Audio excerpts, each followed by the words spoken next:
Hola, ¿qué tal? Bienvenidos a esta nueva conversación. Hoy a casi ya 2 semanas del terremoto del 10 de agosto que tiene veremos a 5 departamentos del país, 5 departamentos que están a la espera de decisiones y anuncios concretos sobre cómo va a ser la reconstrucción y su recuperación después de esta inmensa tragedia que ha vivido Colombia por cuenta de ese potente sismo de 7.4, como les digo, del 10 de agosto. Ya hemos hablado con personas de Pereira, con personas del departamento del Chocó, y hoy la invitada que me complace mucho saludar es Adriana Villegas, que es periodista, es codirectora de Barequeo, un medio que hace, como ellas mismas dicen, periodismo artesanal. Ya me cuenta cómo es ese periodismo artesanal.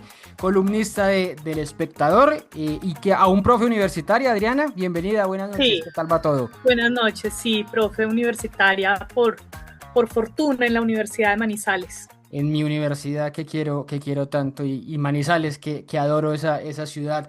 Adriana, ¿cómo va Manizales? ¿Cómo ha estado Manizales después de estos días del terremoto? ¿Empieza a regresar la normalidad? Algo sí, Sí. sí. La semana pasada yo hice unos recorridos con mis compañeros de Barequeo. Barequeo somos Camilo Vallejo, Ana María Mesa y yo. Sí. Entonces es periodismo artesanal, pues porque solo somos tres personas que además tenemos trabajos de tiempo completo. Entonces barequeamos en los tiempos libres o en los tiempos disponibles. La semana pasada salimos en estas ciudades intermedias. El centro todavía es el núcleo de la ciudad. Mm. Eh, Muchas cosas ocurren en el centro, el comercio, lo administrativo, eh, pues las oficinas públicas, en fin. Y la semana pasada el centro estaba muerto, había muchas calles cerradas. Manizales tiene un centro que es centro patrimonial, es un centro histórico, es monumento nacional porque es el conjunto más grande y homogéneo de arquitectura republicana que hay en Colombia. Sí.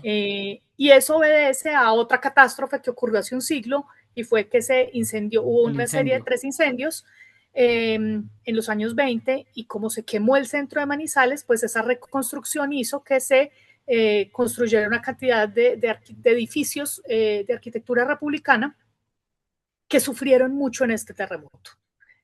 Todo el mundo vio la imagen de la catedral, que la catedral es construida después de esos incendios. La catedral se quemó en 1926 y hay una cantidad de edificios que sufrieron. Cuando digo edificios me refiero a edificaciones de 2 pisos o 3 Sí. del centro histórico que sufrieron daños, que con el paso de los días se ha identificado que son daños de fachadas, de mampostería, de bareque que se cayeron, fachadas. Aquí todavía hay mucha construcción de guadua y bareque que se cayó, pero que no son necesariamente daños estructurales que impliquen demoler las construcciones. Entonces, la semana pasada el centro estuvo muy cerrado, los negocios cerrados, las calles cerradas. Manizales tiene varias avenidas, pero la avenida principal es la 23, la carrera 23 o avenida Santander, que es como decir en Bogotá la séptima, y Mm. la semana pasada estuvo cerrada toda la Pues avenida 23, paralizado. la avenida Santander, porque se cayó un edificio a la altura de la Universidad Católica. Se cayó un edificio sobre la avenida Santander y hubo muchos daños en la avenida Santander, pero ya esta semana se abrió el tráfico.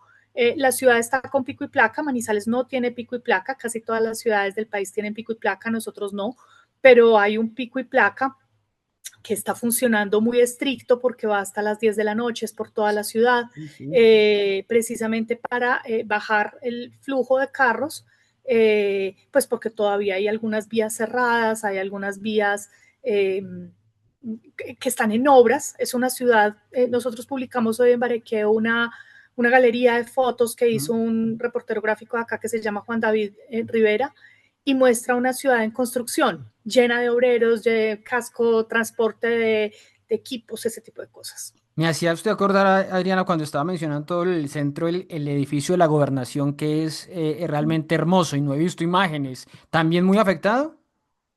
Sí, pero no. Es decir, sí se ve feo porque se le cayó cositas de la fachada. Los funcionarios están trabajando en casa.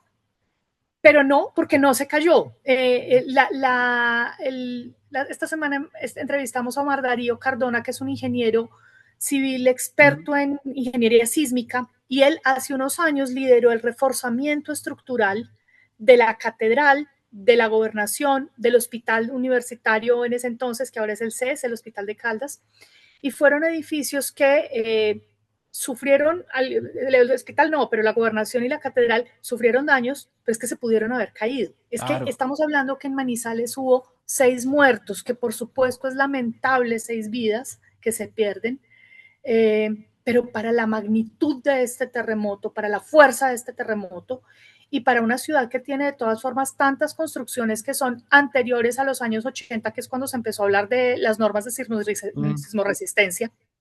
Entonces, el haber hecho a tiempo esos reforzamientos estructurales, pues evitó que esos edificios, que si bien están deteriorados y se pueden arreglar, pero en este momento están deteriorados, pues no se perdieran pues para el patrimonio de la ciudad y no causaran una cantidad de víctimas como pudo haber ocurrido pues con un desplome que es inimaginable de la catedral o de la gobernación. Adriana, la he seguido, por supuesto, con unos mensajes muy sentidos a través de su cuenta de Twitter y ahí como comparte todo lo de Barequeo y quisiera preguntarle qué es lo que a usted más le ha dolido en ese recorrido. Usted menciona lo de las muertes y por supuesto que uno pone de primero eso, sin duda alguna, pero que usted diga, esta es mi ciudad y veo que esto no va a ser igual. Creo que le leí ese paisaje del cable a Milán, no lo vamos a volver a ver, va a cambiar definitivamente. ¿Qué le ha conmovido de esa Manizales que usted ha conocido toda la vida que ya no va a ser? Pues en Milán hay, a ver, estamos en un momento en el que los primeros días hubo unas visitas Mm, de brigadas de ingenieros enviados por la alcaldía que pintaron los edificios, entonces hacían revisiones, entonces le sí. ponían con un aerosol R revisado, D demoler, D daño estructural, H habitable. Mm, Entonces eran como unas habitable, pero no es que me puedo meter ya, habitable es que le puedo mm. invertir un dinero En para algún levantar momento. unos muros para poderlo habitar en el futuro. Mm, Entonces, ese recorrido es muy impactante, pues porque Milán es un sector de acá, es como donde queda la zona de los restaurantes, es una zona mm. también residencial. Y claro, cuando uno ve esa cantidad es decir, de edificios a A demoler, demoler. pues significa que el paisaje va a cambiar. Con el paso de los días se ha dicho, bueno, no necesariamente todos esos edificios hay que demolerlos, se está hablando de 8, pero claro, los propietarios de los edificios dicen, yo voy a pedir otro concepto, yo voy a revisar, estamos en este momento en toda la conversación de si el apartamento, si el edificio tiene seguro, si el apartamento tiene seguro, si las zonas comunes están aseguradas, si este edificio mejor se puede reforzar, en fin. Eh, yo viví el terremoto de Armenia, Sí.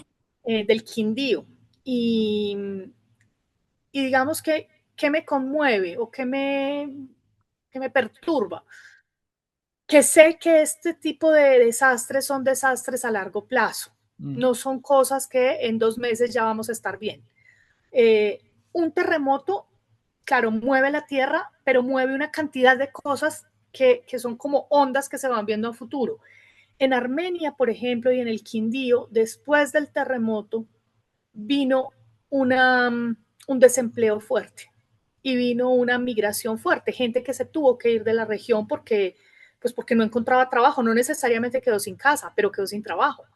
Entonces, pienso mucho en eso, pienso como en la incertidumbre de lo que vendrá. Esta semana una amiga me escribió de Pereira, antier, mm, a decirme, porque me mandó un texto para Barequeo que vamos a sacar, sí. dice después del susto, y ella dice después del susto vino otro susto, el susto fue el 10 de agosto y el 14 o 15 me dijeron que no me renuevan el contrato. Entonces, ese tipo de cosas como que van surgiendo después del terremoto, como consecuencia del terremoto, pues me conmueven mucho porque son microhistorias, todos vemos los muertos, los desaparecidos, claro, eso es gravísimo, pero es que hay un mundo de gente afectada que va a seguir afectada durante un tiempo largo.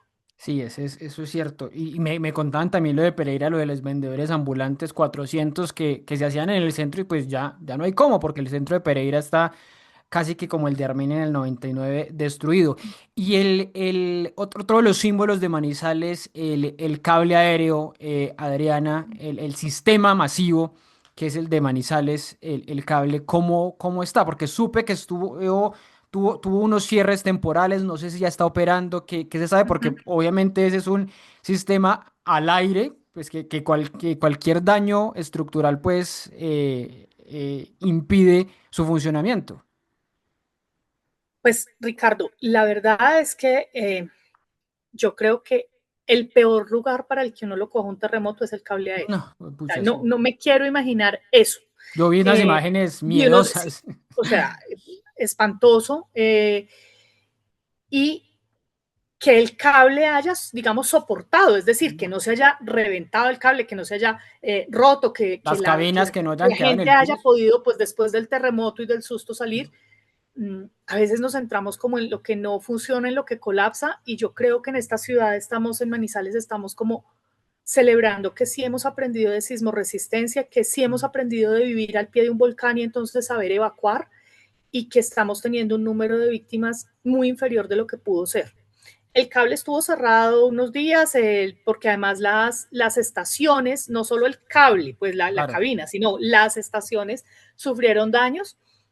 Eh, pero el cable, digamos, sigue operando y es un sistema de transporte eficiente para la ciudad, pero además es uno de sus grandes atractivos turísticos, se ha convertido en uno de los grandes atractivos turísticos y no, pues con el cable, digamos que en medio de toda la catástrofe tenemos buenas noticias. Bueno, por lo menos. Y me quiero volver un poquito a lo de la catedral que usted estaba mencionando ahora, esa torre que fue como el yo particularmente fue la primera imagen que vi del terremoto cuando iba camino al trabajo y dije, esto está grave, la catedral, y bueno, ya después vimos Yo dije, imágenes. esto es IA, yo no lo podía Muchos, creer, muchos yo pensé dijeron, que era muchos IA. dijeron, muchos dijeron, ayúdenme a confirmar que alguien que esté en la Plaza de Bolívar y que esté ahí, sí, sí es cierto, y entonces ya empezaron a circular esas imágenes, pero sí, se prestaba mucho para la IA por Sí. la composición de cómo quedó. ¿Qué ha sabido Adriana? ¿Cómo va a ser eso de la catedral? ¿Esa torre se va a tumbar? ¿Qué va a pasar con la catedral de Bien. Manizales, que es un símbolo, así no seamos creyentes, es otro símbolo de la ciudad? Además es bellísima Es hermosa. porque la torre que se cayó, pues que se cayó no, que se inclinó, Bueno, en la base de esa torre, en el segundo piso de la catedral, funciona un café.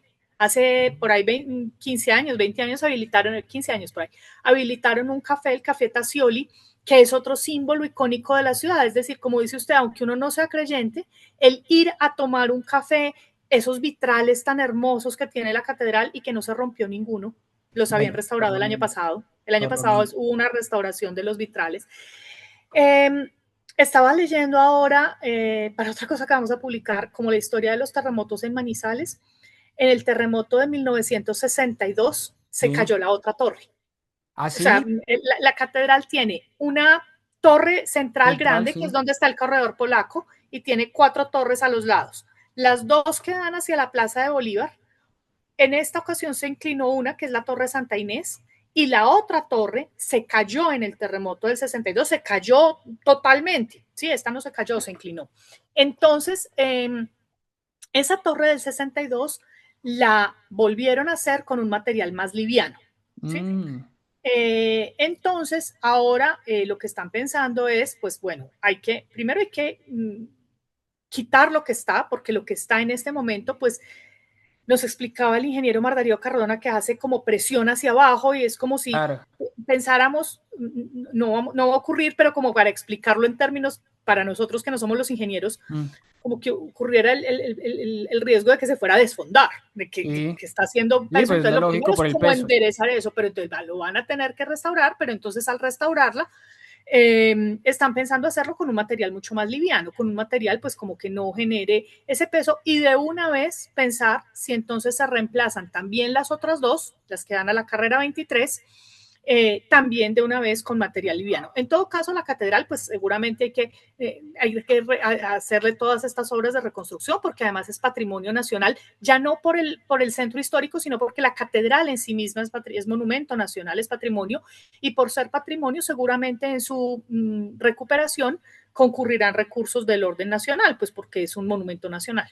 Pero ahí me surge una pregunta y es que generó mucho ruido en el país la semana pasada cuando el presidente de la Espriella fue allá y dijo prioridad para construir reconstruir esta catedral, ministra de Cultura, que además de esas cosas paradójicas de este gobierno de ultrarreligiosos, pidiéndole a la ministra de Cultura que le dé prioridad a esa reconstrucción. ¿Cómo lee usted eso?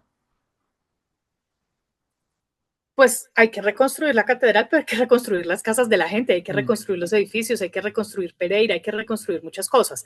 Ahora, lo que pasa es que como la catedral es patrimonio, entonces sí. seguramente tiene una línea de recursos distinta. Lo que es claro es que la catedral no se puede quedar así, pero además no se puede quedar así eh, mucho tiempo, porque esa aguja, estamos en una zona sísmica, esa Mm, aguja, así como está, pues es riesgosa y miedoso. hay que arreglarla. Y aquí en la ciudad, afortunadamente, nos decían, hay como la tecnología y la capacidad de ingeniería para hacer eso. O sea, no hay que traer al experto, pues, de quién sabe dónde a hacer ese trabajo que aquí se puede hacer. Eh, pero bueno, pero tenemos catedral y tenemos esos vitrales tan hermosos que me parece increíble que después de ese sismo hayan soportado también por el reforzamiento que se hizo el año pasado. Yo insisto, o sea, el terremoto siempre nos deja como la reflexión sobre lo importante que es la prevención, que la prevención son todas esas tragedias que como no ocurren no son titular. Sí, sí, de acuerdo. Bueno, y han sido juiciosos según lo que usted me Ahora, cuenta en con cuanto a eso. las iglesias, no es solo la catedral, o sea, Manizales tiene, yo no soy muy religiosa, pero Manizales tiene, digamos, la iglesia del Carmen, del barrio del Carmen, está muy afectada, la iglesia de Chipre, que es la réplica de lo que era De la la catedral, catedral sí. que se quemó. La de Chipre sí también La está muy gente de Chipre afectada. está, claro, la gente está celebrando la misa en una escuela, en el aula máxima de una escuela No sabía. cercana, la iglesia de Chipre está cerrada. Eh, la, la, la torre mayor de la Inmaculada, el Cristo que hay arriba se la dio, también está cerrada, entonces, son muchas las iglesias de la ciudad, en Cristo Rey se cayó el Cristo, que era Ah, muy pues, icónico también en la claro. ciudad, porque era un Cristo sostenido, digamos que se veía como si estuviera flotando, Mm. porque era como en un vacío. Y ese Cristo se cayó, entonces esa cruz, es un Cristo, es una cruz. Entonces, en general hay muchas iglesias afectadas, no solo la catedral. Y el problema con esas otras iglesias es que esas sí no son patrimonio, no son monumento nacional, entonces ahí sí es levantarlas a punta de empanada, será. Sí, sí, eso es cierto. Típico de iglesia católica con su kermés y empanada, Adriana, que son deliciosas además esas empanadas de iglesia. Adriana, ya le estaba preguntando algo del gobierno y también le leí pues su cuestionamiento a lo que tiene que ver con Jaime Andrés Beltrán, más allá del ministro paseador y toda esta polémica de la semana pasada, el hecho que usted lo mencionaba de que nombren como el hombre que está detrás del supuesto o denominado Plan Milagro de Reconstrucción, alguien que no tenga arraigo en la región, es lo que usted planteaba. ¿Cómo ve esa designación de alguien que sea de Bucaramanga y de alguien como él para la reconstrucción de estos 5 departamentos particularmente? Este es un terremoto mucho más grave que el de 1999. 400 municipios. O sea, es solo coger el mapa. ¿Sí? Exacto. En el 1999 se destruyó Armenia y otros municipios, pero digamos como capitales, Armenia. Pereira sufrió algo, pero no fue No una tanto. destrucción. Aquí estamos hablando de 5 capitales de departamento muy afectadas. O sea, lo que pasó esta vez en Manizales es muchísimo más grave que lo que ha ocurrido, digamos, que lo que ocurrió en el 99, que lo que ha ocurrido en otros terremotos. Y estamos hablando de Manizales, que no es ni mucho menos la ciudad más afectada. ¿Sí? Mm. Estamos hablando de 5 capitales y una cantidad de municipios muy diversos además. Luego, esto es un proyecto de reconstrucción mucho más grande y mucho más diverso. Yo mencionaba lo del arraigo porque recuerdo que cuando el FOREC, Mm. en el 99, Luis Carlos Villegas es de Pereira, con familia caldense de Salamina, vivía en Bogotá.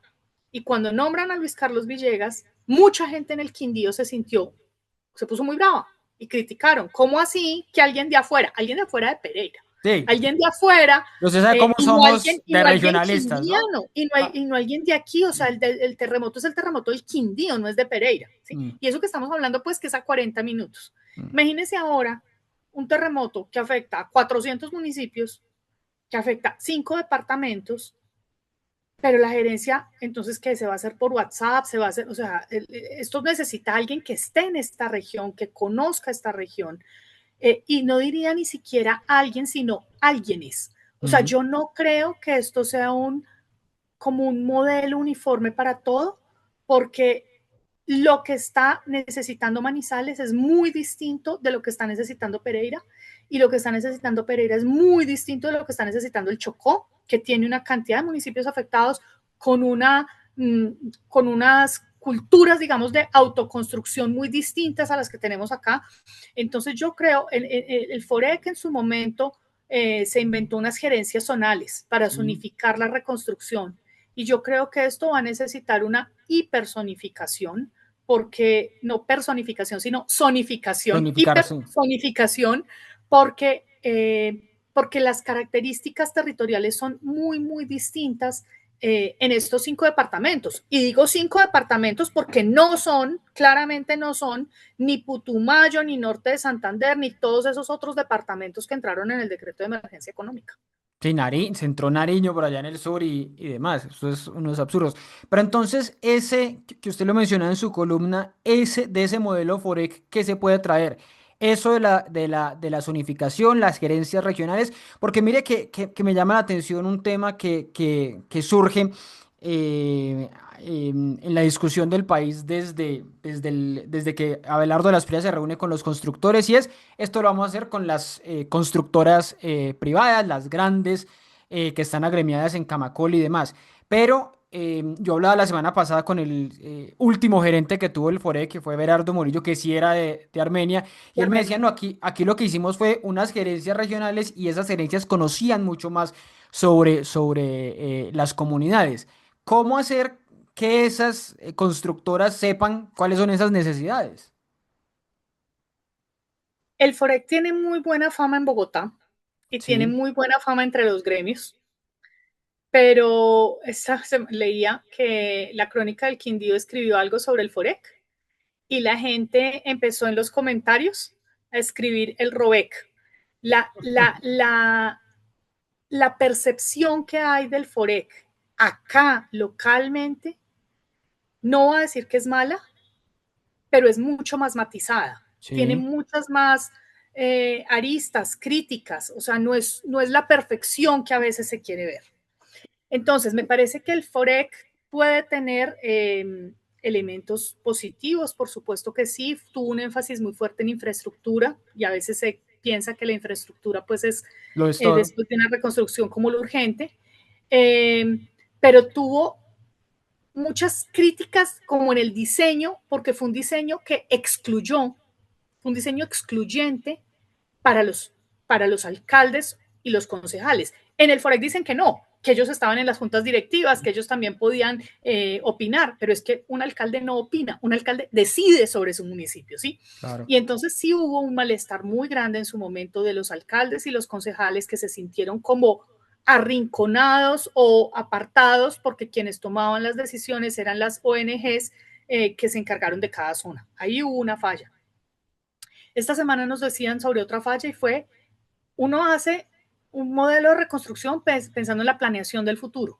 El Forex se gastó unos dineros muy importantes contratando consultorías sobre la planificación del territorio, pero eso no fue incorporado en los planes de ordenamiento territorial. Eso fue Mm. como decir, hacer un documento por si te lo quieres leer y te parece, A la galería, ahí quedó. y nada. Y entonces eso no quedó en los planes de ordenamiento territorial. Entonces, el FOREC fue un modelo privatizador, fue un modelo de reconstrucción entre privados, para privados, y hubo muchas críticas, sobre todo del momento como en el que estamos ahora. ¿Cuál es el momento que estamos ahora? Unos edificios averiados, y ante esos edificios averiados, eh, mejor demolamos eso rápido, mejor tumbemos, porque amenaza ruina, porque es peligroso, Mm.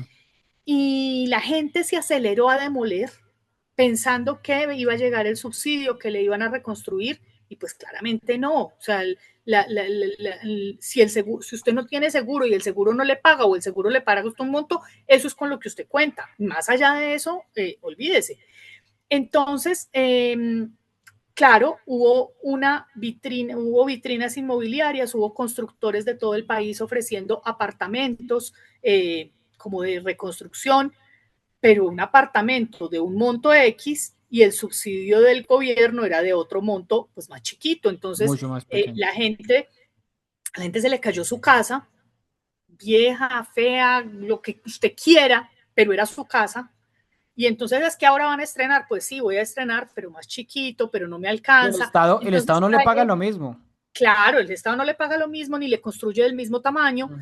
Y, y pues claro, para las constructoras sí fue la oportunidad de hacer masiva vivienda de interés social o vivienda VIP, con subsidios, pero una cosa es el subsidio y otra cosa es que sea gratis. Entonces, pues sí hubo muchas críticas como de el Forec como un negocio de las constructoras. Ahora, claramente esto se tiene que hacer con constructoras, pues porque esto no es, o sea, es para construir la cantidad de vivienda que hay afectada, pues eso no es un modelo de autoconstrucción. Pero sí creo que hay aprendizajes de lo que se hizo en Armenia que se pueden, que es conveniente tener ahora presentes, pues porque hay que aprender de esto. Pero También nos usted, hablaban del fondo de adaptación, que el fondo de adaptación hizo cosas buenas, el fondo de adaptación se lo inventó Santos Santos, a Colombia, para cuando hubo el desastre de la niña el 2011, sí. en el Caribe, y ahí hay unos elementos para y, por ejemplo, el fondo de adaptación no fue un FOREC, no fue con privados, fue el Estado ejecutando recursos sin necesidad de privatizar, y eso funcionó más o menos Pero bien. usted Claro, ve habrá ambiente, críticas, pero usted ve ambiente para que eso pase ahora, porque como le decía, lo primero que sabemos es reunión con los privados y Camacol y demás. Y esta semana la oposición diciendo casi lo que usted está diciendo ahora, autoconstrucción y organizaciones del pueblo, juntas de acción comunal y demás. Y eso pues obviamente es una distancia, una brecha gigantesca. Hay como mezclar eso. yo veo que este proceso va a ser muy complicado porque tenemos un gobierno que fue el que ganó, que es el que decide, que es un gobierno de derecha, que tiene una visión de derecha, Mm, que está muy en línea como como con la ejecución privada y el Estado mínimo, mm. que el Estado intervenga lo menos posible, y en fin. Pero yo creo que tenemos una bomba social. En esta región no ganó Abelardo, o sea, no ganó en Chocó, no ganó en Valle. Eh, en el eje cafetero sí ganó Abelardo, pero no por una distancia pues abismal. Mm. Donde más votos obtuvo, donde más diferencia de votos obtuvo fue en el Quindío. Eh, y si la gente no le solucionan rápido, rápido es rápido, Sí, ya es ya. con claridad, pues esto es una bomba social difícil, difícil de manejar, y que en un país que tiene una división política tan grande en este momento, pues me dirán en todos los momentos no, pero no había No como la igual. división en el 99 la que hay ahora, pues claramente esto se va a capitalizar políticamente de un lado y de otro. Ya se está viendo con las ayudas, ya se está viendo con la gente que está yendo a los barrios a recoger escombros o a llevar mercados, pues son gente que tiene camiseta partidista de los unos y de los No, y otros. con elecciones regionales Entonces, el otro año, imagínate. exacto, y con elección, pues el tema de las elecciones regionales el año entrante va a ser este. Entonces, veo que va a ser un proceso muy difícil que ojalá se intentaran buscar puntos medios, conciliaciones, sí, como un proceso que fuera incluyente, incluyente de las comunidades, incluyente de las organizaciones sociales, porque si no es así, es una bomba social. Adriana, y ya para despedirnos quisiera preguntarle sobre otro mensaje que le leí a usted ah, contando el día a día y hablando ya de que los reflectores ya no, ya empiezan a apagarse, a alejarse de la zona y demás, y que las ayudas pues ya no van a ser las mismas. Esa efusividad con los voluntarios y recogiendo en los centros de acopio pues cada vez va a ser menor, pero me quedo y estoy de acuerdo con usted que este es un problema de largo plazo, es decir, los impactos se van a empezar a sentir después. ¿Qué decirle a quien nos ve y que nos escucha de cómo ayudar después? ¿Cómo puede ayudar el colombiano en un mes, en 2 meses, a ese drama social, a esa bomba social que usted menciona, que seguramente va a estallar en toda la región? Yo creo que una primera forma de ayudar muy sencilla es no dejar morirle el tema, no dejar morir la atención. Sí. Yo oigo podcast todo el día, me gusta mucho. En estos días no había escuchado nada, ni había visto nada, o sea, la verdad que estaba todavía como aturdida por el terremoto y no había vuelto a escuchar podcast. Y hoy me metí en Spotify a volver a oír podcast y vi que la agenda de hoy ya no habla de terremoto. Mm. Y a mí me pareció eso tan fuerte porque, claro, Bogotá ya está en otra cosa, pero aquí no estamos en otra cosa, ni hoy, ni mañana, ni la semana entrante. Esa es a la soledad a la que me refiero. Eh, y hay que estar pendiente, pues porque se maneja ahí mucho dinero, porque también hay unos riesgos de corrupción importantes, Mm. pero porque hay mucha gente que está necesitando apoyo. Yo, por ejemplo, las imágenes suelen centrarse en el edificio desplomado, en los desaparecidos, en las personas en los albergues, ¿cierto? Esa es como la foto. Mm. Pero, por ejemplo, he hablado todos estos días con gente de Pereira, amigos, pues cercanos. Yo hice el doctorado en Pereira, entonces tengo Sí. muchos amigos en Pereira que tienen gente en sus casas. O sea, es que en mi cuarto está durmiendo Claro. el primo, el cuñado, el no sé qué, porque perdió la casa, porque quedó con la pijama puesta. Entonces es gente que no está en albergues, que a veces como que, entonces no se dimensiona la tragedia en su totalidad, porque entonces estas personas no están en albergues, están de arrimados, diríamos, Mm. en la casa de un pariente, de un amigo. Ese es otro tipo de drama, porque entonces es aprender a convivir con alguien con el que yo no esperaba convivir por un tiempo que es incierto, sin la posibilidad de privacidad, sin la posibilidad de tener las cosas, ¿cierto? Entonces, esto es un proceso a mediano plazo, a largo plazo en muchos casos. Por ejemplo, en esta región, la universidad más grande pública es la Universidad la Tecnológica de Pereira, la UTP. Mm.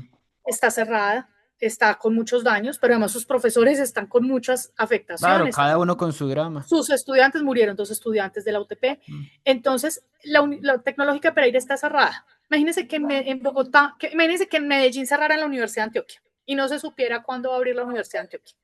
Mm. Es ese solo hecho, quítale el terremoto. El hecho del cierre de una universidad pública por un tiempo que no sabemos cuál es, pues sería una noticia de cómo así, ¿sí? Pues aquí está cerrada la Tecnológica de Pereira y yo no veo que nadie esté hablando de eso.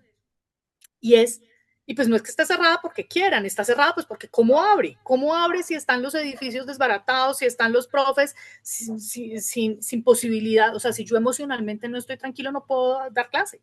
Entonces, y el cierre de la tecnológica pues afecta a no sé cuántos miles de personas, 30.000 estudiantes, no sé cuántos tiene la tecnológica, pero más o menos es esa cifra. Entonces, estamos hablando de un proceso muy largo. En el que creo que hay que mantener el reflector prendido. Ahora, yo esta semana alguien que hablaba de donaciones, yo por privado le decía, Sí.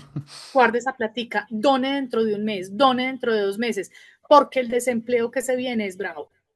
Creo que esa conclusión es la mejor de todas. Yo también lo planteé y les decía a muchos, ahora hay un desborde de ayuda, pues Bogotá mandó 1.000 y pico de toneladas, pero en un mes, cuando la gente ya no tenga el salario que debía tener este mes, pues ahí es donde va a sentir más el golpe. Así que Mire, sí, le ese digo es otra forma fácil de ayudar, que ¿cuál? yo le decía a alguien hace poquito.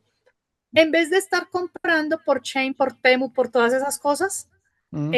busque en Instagram a comerciantes de esta región. O sea, usted tiene que comprar algo, lo va a pedir, busque gente de esta región. Hay mucha gente. Para resumirle, esta región está en este momento en una situación muy similar a la de la pandemia. De Claro. hecho, la gente está con tapabocas porque hay polvo, en fin.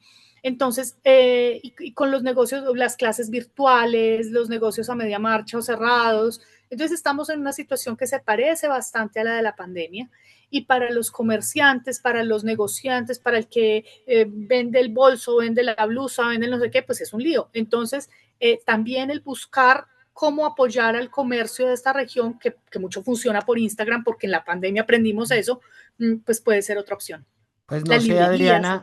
Adriana, si lo tengan contemplado en Barequeo, ya lo hayan hecho, pero historias de esos emprendimientos afectados creo que les va a dar mucha de esa visibilidad. Se lo digo porque en Caicedonia, el pueblito de mi mamá que queda ahí a media hora de Armenia, también vi en Instagram cuáles fueron los emprendimientos afectados, pues para visibilizarlos, para mostrar quiénes fueron afectados y pues para que les ayude. Así que ahí por Una buena Barequeo idea. también puede haber una buena visibilidad de esas historias de emprendimientos afectados para comprarles, que me parece que es una buena ayuda.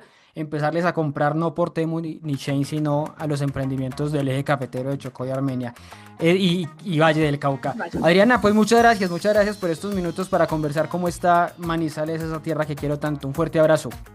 Gracias, Ricardo, por el espacio. Y a ustedes también muchas gracias por ver, por compartir, por comentar este contenido. Nos vemos en una próxima conversación. Vamos a seguir hablando, por supuesto, de lo que está pasando después del terremoto del 10 de agosto. Chao, chao.